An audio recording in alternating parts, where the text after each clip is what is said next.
وعن أبي هريرة رضي الله تعالى عنه قال قال رسول الله صلى الله عليه وسلم من مات وهو يعلم أنه لا إله إلا الله دخل الجنة أو كما قال عليه الصلاة والسلام। সম্মানিত উপস্থিতি, প্রিয় ছাত্র ভাইয়েরা, আমরা মহান রব্বুল আলামিনের দরবারে লাখো কোটি শুকরিয়া আদায় করি যে মহান রব্বুল আলামিন আমাদেরকে এই পবিত্র জুমার দিনে একত্রিত হয়ে কিছু কথা বলার এবং শোনার তৌফিক দান করেছেন। এই জন্য আমরা সকলেই এক বাক্যে একই সুরে উচ্চ আওয়াজে বলি আলহামদুলিল্লাহ। মুহতারাম হাজিরিন, এই পৃথিবীতে আমরা যা কিছু দেখি আর যা কিছু দেখি না, এই সব কিছুর স্রষ্টাকে। সাত আসমান জমিন কে সৃষ্টি করেছেন? গ্রহ তারা কে তৈরি করেছেন? নদ নদী খাল বিল কে তৈরি করেছেন? গাছপালা তরুলতা কে তৈরি করেছেন? এই দুই চোখে আমরা যা কিছু দেখি আর দেখি না, এই সব কিছু সৃষ্টিকর্তা কে? আল্লাহু খালিকু কুল্লি শাই ফাতাবারাকাল্লাহু আহসানুল খালিক। এই সব কিছু সৃষ্টি করেছেন আল্লাহ। মানুষ নাস্তিক হয়ে যায়, আল্লাহকে বিশ্বাস করে না। একজন মানুষ আল্লাহকে বিশ্বাস করার জন্য, আল্লাহর প্রতি ঈমান আনার জন্য দুনিয়ার এত কিছুর দিকে দৃষ্টি দেওয়ার দরকার নেই। মানুষ যদি নিজের দিকে তাকায়, এই সৃষ্টির দিকে তাকায়, এই সব কিছুর দিকে যদি একটু লক্ষ্য করে, তাহলেই তার স্রষ্টাকে খুঁজে পাওয়া যাবে। তাফাক্কারু ফি খালকিল্লাহ ওয়ালা তাফাক্কারু ফি।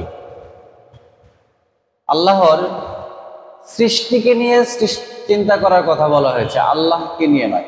কারণ মানুষ যদি আল্লাহর সৃষ্টিকে নিয়ে চিন্তা করে, তাহলেই কেবল আল্লাহ তাআলাকে চিনতে পারবে। কিন্তু আল্লাহ তাআলাকে নিয়ে যদি কেউ চিন্তা করে, তাহলে তার মেধায় এই ব্যালেন্স নাই, এই শক্তি নাই যে শেষ পর্যন্ত যাইতে পারবে, তার আগে ভ্রষ্ট হয়ে যাবে। বুঝে আসছে? সুতরাং আল্লাহ তাআলার সৃষ্টিকে নিয়ে চিন্তা করবে। আল্লাহ এক ও অদ্বিতীয়। আল্লাহ নিজে ঘোষণা করেছে, কুল হুয়াল্লাহু আহাদ আল্লাহুস সামাদ লাম ইয়ালিদ ওয়া লাম ইউলাদ ওয়া লাম ইয়াকুল লাহু কুফুয়ান। তিনি এক ও অদ্বিতীয়, তিনি অমুখাপেক্ষী।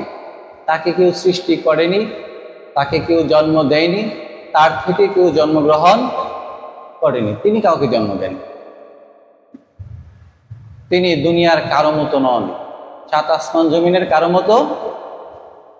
ওয়ালাম ইয়াকুল লাহু কুফুয়ান আহাদ, তার সমকক্ষ এই পৃথিবীতে কেউ নেই। আছে? তাহলে আল্লাহর অস্তিত্বে যদি কেউ অনাস্থা প্রকাশ করে, ঈমান থাকবে? ঈমান বহুত বড় জিনিস। একজন মানুষের ঈমান গ্রহণ করার পরে, ইসলাম ধর্ম গ্রহণ করার পরে সর্বপ্রথম দায়িত্ব হচ্ছে নামাজ কায়েম করা। সর্বপ্রথম দায়িত্ব কি? নামাজ কায়েম করা। নামাজ কায়েম করা বলতে আমরা কি বুঝি? এই যে আমি একটা চেয়ারে বসে আছি, এই চেয়ারটার যদি একটা পা না থাকে, এই চেয়ারটাকে স্বয়ং সম্পূর্ণ চেয়ার বলা হবে? এই চেয়ারটাকে প্রতিষ্ঠিত চেয়ার? এই যে ভিডিও ধারণ করার জন্য যে একটি স্ট্যান্ড দাঁড় করানো হয়েছে, যদি একটা ঠ্যাং না থাকে, এটা কোনো কাজে লাগবে? এটা স্বয়ং সম্পূর্ণ, এটা প্রতিষ্ঠিত নয়। একটা এলাকার মধ্যে কিছু মানুষ পোশাক পরে, কিছু মানুষ পোশাক পরে না, উলঙ্গ থাকে। এই সমাজে বলা যাবে যে নৈতিকতা প্রতিষ্ঠিত আছে? এইটা যদি আমরা এত সহজে বুঝি, যে এলাকার মধ্যে কিছু মানুষ পোশাক পরলে যদি আমরা এই কথা বলি যে এই এলাকাতে পোশাক বা নৈতিকতা ভদ্রতা, সভ্যতা এই সমাজে প্রতিষ্ঠিত নাই, তাহলে যেই সমাজে কিছু মানুষ নামাজ পড়ে আর কিছু মানুষ নামাজ পড়ে না, তাহলে ওই সমাজে আমরা কিভাবে বলি নামাজ প্রতিষ্ঠিত আছে? তাহলে এই সংজ্ঞা হিসাবে আল্লাহ যে কোরআনে বারবার বলেছেন আকিমুস সালাহ, বলে নাই যে ইকরাউস সালাহ, এটা বলছে, নামাজ পড়তে বলছে। নামাজের কথা কি বলা হয়েছে? আকিমুস সালাহ, নামাজ প্রতিষ্ঠার কথা বলা হয়েছে। তাহলে প্রতিষ্ঠার মিনিং আর পড়ার মিনিং দুইটা কি নয়? এক নয়। বিষয়টাকে আমাদের বুঝে আসতেছে? খুব ভালো করে শুনবা। কারণ হচ্ছে ঈমান এত দামি, কেউ যদি নামাজ নাও পড়ে, যদি আল্লাহর প্রতি তার আস্থা বিশ্বাস থাকে, সে কোনো না কোনো সময়ে জান্নাতে যাবে। বাট ঈমান যদি না থাকে তাহলে সে কখনোই জান্নাতে যাবে না। পাঞ্জাবি টুপি নামাজ পড়তেছে এরকম হতে পারে আমার ঈমানের, কারণ আমরা মুহূর্তে মুহূর্তে শিরিক করি। আমরা এমন শিরিক অনেক করি যে শিরিক সম্পর্কে আমাদের কোনো কি নেই, ধারণা নেই, আমরা বুঝিও না যে এটা শিরিক। অথচ কোরআনে কারিমে আসছে ইন্না শিরকা লাযুলমুন আযীম, শিরিক হচ্ছে সবচেয়ে বড় জুলুম আল্লাহর প্রতি। এটা আল্লাহ কখনো ক্ষমা করবেন না। ইন্নাল্লাহা লা ইউশরিকু বিহি, আল্লাহর সাথে যদি কেউ শরীক করে তাহলে আল্লাহ তাআলা তাকে কখনো কি করবেন না, ক্ষমা করবেন না। সুতরাং ঈমান অনেক বড় জিনিস। এই ঈমানের লড়াই যদি কেউ হেরে যায় তাহলে চির জীবনের জন্য চিরতরে সে জান্নাত থেকে মাহরুম হবে। ঈমান মজবুত রাখতে হবে। আকিমুস সালাহ, নামাজ প্রতিষ্ঠা করতে হবে। আমাদের নামাজের প্রস্তুতি, আমি আল্লাহর সামনে দাঁড়াবো, এই প্রিপারেশনটা আমার কেমন হওয়া উচিত এর আগেও আমি আলোচনা করেছি। আমাদের সেই প্রিপারেশন নেই। আল্লাহর সাথে আমার সাক্ষাতের সময় আসতেছে, আমি ওযু করে দৌড় দিয়ে এসে নামাজে দাঁড়াই দিই। হ্যাঁ, এরকম দুই একটা সময় জামাত ধরার ক্ষেত্রে মানুষের হঠাৎ হইতে পারে, কিন্তু আমাদের তো অহরহ ঘটে। এটা উচিত। তাহলে আমাদের কোরআনে কারিমের মধ্যে আছে লা ইকরাহা ফিদ্দিন, যে ইসলাম গ্রহণের ক্ষেত্রে কাউকে কোনো ধরনের জবরদস্তি করা যাবে না। হ্যাঁ, ইসলামের বাণী তুমি তার সামনে পেশ করবে, তাকে বুঝাবে, তাকে ইসলামের দাওয়াত দিবে। সে যদি অ্যাকসেপ্ট করে তখন তার উপর ইসলামের সব বিধিবিধান আরোপ হয়ে যাবে, তখন তার জন্য কোনো ধরনের ক্ষমা নাই। তবে ইসলাম গ্রহণের জন্য কাউকে কি করা যাবে না, বাধ্য করা যাবে না, জোর জবরদস্তি করা যাবে না। কোরআনে আছে না উদখুলু ফিস-সিলমি কাফা, তুমি যখন ইসলামকে ভালোই বাসলা, এটাকে গ্রহণই করলা, তাহলে তোমাকে এখানে পরিপূর্ণভাবে ঢুকতে বলা হয়েছে। কিছু মানবো কিছু মানবো না এমনটা হবে না, তোমাকে পরিপূর্ণভাবে ইসলাম কি করতে হবে, আঁকড়ে ধরতে হবে,